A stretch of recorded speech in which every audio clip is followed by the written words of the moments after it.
Olá, aqui é a professora Débora e hoje nós iremos resolver a atividade de interpretação textual referente à semana 28/9 a 2/10.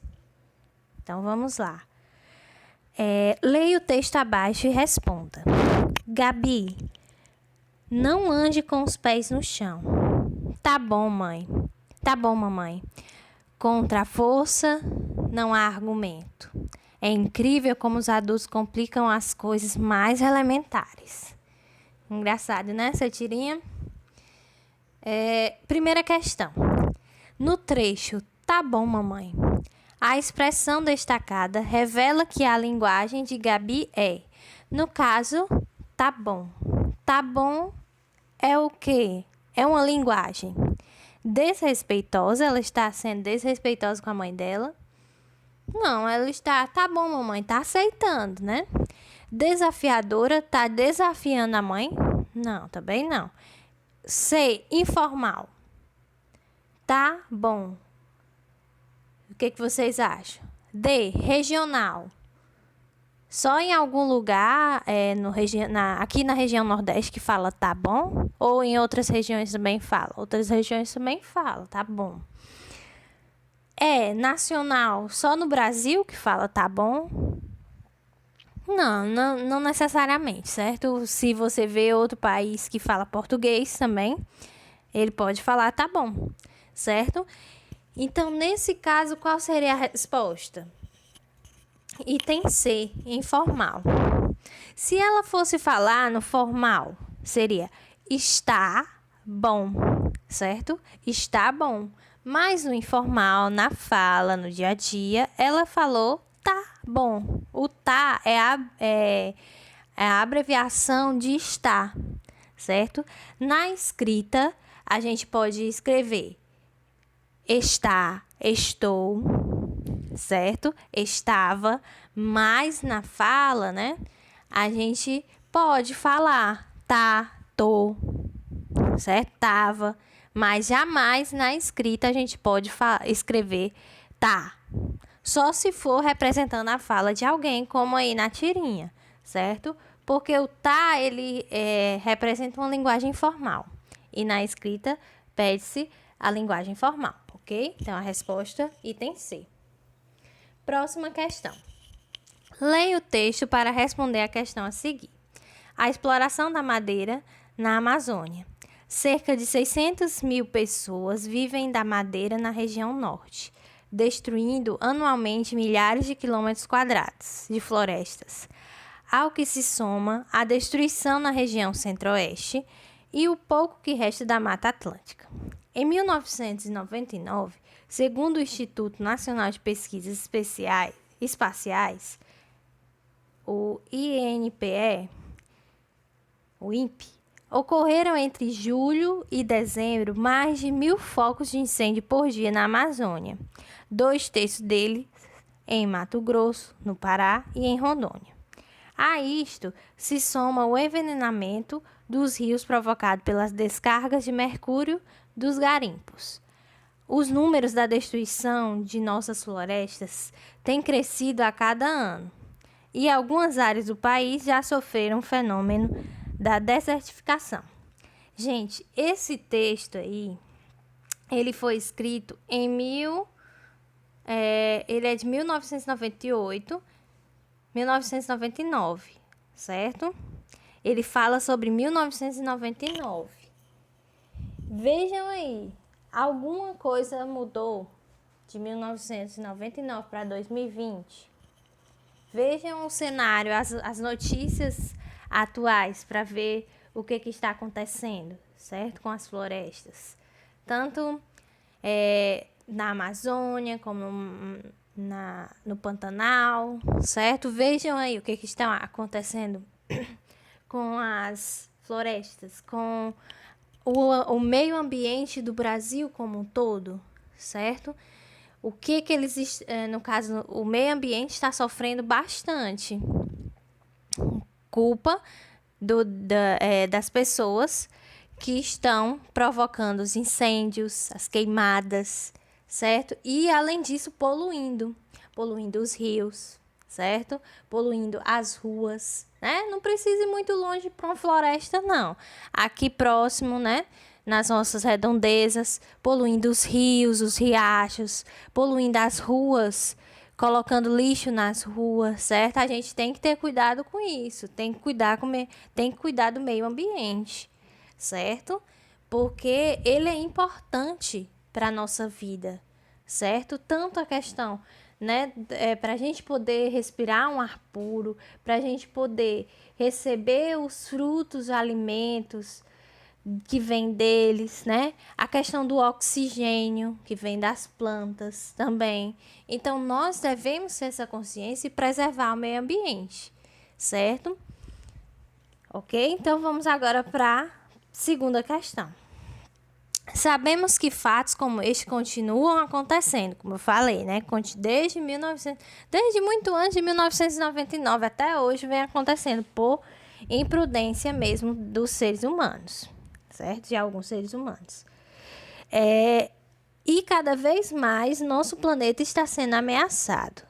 A consequência que o fenômeno da desertificação acarretará às gerações futuras e ao nosso planeta é: letra A, o aumento gradual de focos de incêndio por dia na Amazônia? Sim, pode ser. Vamos guardar essa resposta. B, a destruição anual de milhares de quilômetros quadrados de florestas? Sim, vamos guardar essa resposta. O aumento da produção de madeira legal na região norte do país? No caso aí não é o foco. O aumento da produção de madeira é legal. E também não é, certo? O foco aí do texto. D, a destruição dos garimpos em São Paulo, Ceará e Minas Gerais? Não está falando dos garimpos de São Paulo, Ceará e Minas Gerais, não. Ele cita, né, a Amazônia, região norte, cita a Mata Atlântica no centro-oeste, Mato Grosso, Pará, Rondônia, certo? Então, não é nem o C, nem o D. O aumento da poluição dos rios em Minas Gerais. Tá falando aí dos rios em Minas Gerais. Ele cita, né, que está provocando também está provocando o envenenamento dos rios, certo? Na região dos garimpos, mas não é o foco, certo? No caso da desertificação. Então, gente, vamos lá. Só pode ser o item B. Qual é o foco central aí do texto? A consequência que o fenômeno da desertificação, ou seja, ficar vários terrenos sem árvores, ou seja, por causa do desmatamento, né, acarretará às gerações futuras e ao nosso planeta Qual é a consequência? A destruição anual de milhares de quilômetros quadrados de floresta. Então, se continuarem com esse fenômeno de desmatar, né, de desertificação, ou seja, são sinônimos, vai acabar com as florestas. A cada ano que passa, as florestas irão reduzindo e vai chegar a um ponto que não vai ter mais. Por isso que a gente tem que estar ajudando, preservando, incentivando, motivando as pessoas a criarem consciência e lutarem pelos direitos também que a gente tem de ter um meio ambiente saudável para a gente viver num lugar melhor, certo? Então é isso, a resposta é a B, certo? No caso aí, ele está falando da desertificação em si. Por isso que não é a letra A, né? Que fala mais o aumento gradual dos focos de incêndio. Sim, é uma causa, certo? No caso aí é uma causa. Mas a consequência mesmo é a destruição anual de milhares de quilômetros quadrados de floresta, certo? Então vamos lá. Próxima questão. Leia o texto para responder a questão abaixo. Os livros e suas vozes.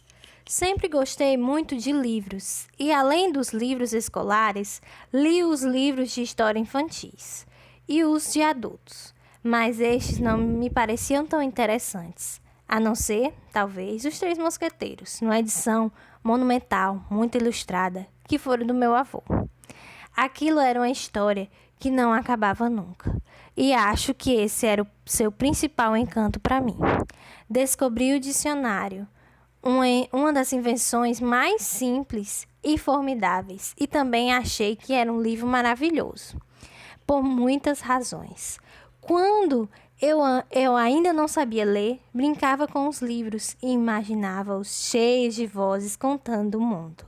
Esse texto é da Cecília Meirelles, certo? Obra poética. Foi feito no Rio de Janeiro, né? Publicado no Rio de Janeiro em 1997. Terceira questão. O trecho em que se identifica a opinião da autora é, certo? A gente vai procurar, vai ler cada item e vai procurar palavras-chave que expressam a opinião da autora, certo? Então, vamos lá. Letra A. Sempre gostei muito de livros. Tem alguma palavra aqui que diz a opinião da autora? Não, ela apenas está descrevendo que gosta de ler livros, sempre gostou, certo? B. Então, não é o A. B. Além dos livros escolares, li os de história infantis. Também não, está explicando que ela gosta, né, de leu tanto os livros escolares como também leu os livros de história infantis. Também não tem opinião. C. Achei que era um livro maravilhoso. Olha só. Tem uma palavrinha-chave aí. Achei. Certo? Então, a gente vai procurar por palavras que indicam a opinião da autora. Nesse caso aí, achei. Quando a pessoa fala alguma coisa, achei isso. Achei que foi legal. Achei que não foi legal. Certo? Então, achei é uma palavrinha que indica opinião. Certo? Então, por isso que a resposta será a letra C. Certo? Mas vamos ver só os outros itens para ter certeza. D. Quando eu ainda não sabia ler, brincava com os livros. Não, aqui ela está apenas informando que quando não sabia ler, brincava, certo? Além dos livros escolares, li os de história infantis. Tá repetindo o item B aqui, também não é, certo? Então, só pode ser, gente, o item C. Por causa dessa palavrinha-chave aí, achei. Indica que é a opinião da autora. Ela achou que o livro, o dicionário, no caso, era um livro maravilhoso, certo? E realmente achou certo. O dicionário é um livro maravilhoso que a gente aprende muitos significados, certo? Se por acaso você estiver lendo alguma coisa, vixe, eu não sei o significado dessa palavra, não custa nada procurar um dicionário ou procurar na internet mesmo, que na internet tem os dicionários online, o significado. É bom que você aprende muito mais. Não é vergonhoso se você não souber o significado das palavras. Você aprende muito mais, certo? E aí a gente vai ampliando o nosso vocabulário para escrever e para falar, né? Cada vez melhor. Certo? Então, gente, é isso. Assistam o próximo vídeo com a correção das atividades, né? Da atividade de gramática. Até a próxima.